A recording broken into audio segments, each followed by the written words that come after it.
ang Madriaga Kidnap for Ransom Group. Ang leader ng grupo, kinilalang si Ramil Madriaga.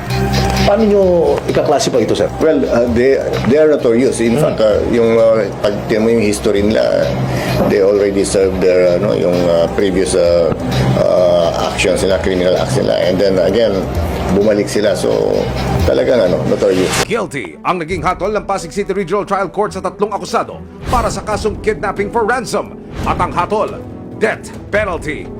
Pero taong 2003, pinawalang sala sila ng Korte Suprema.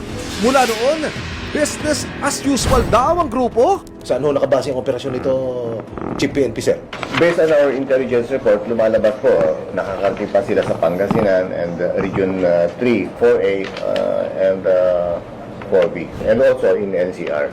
Kabilang nga sa naging biktima nila ang magpinsang Filipino-Chinese na na-rescue sa Laguna.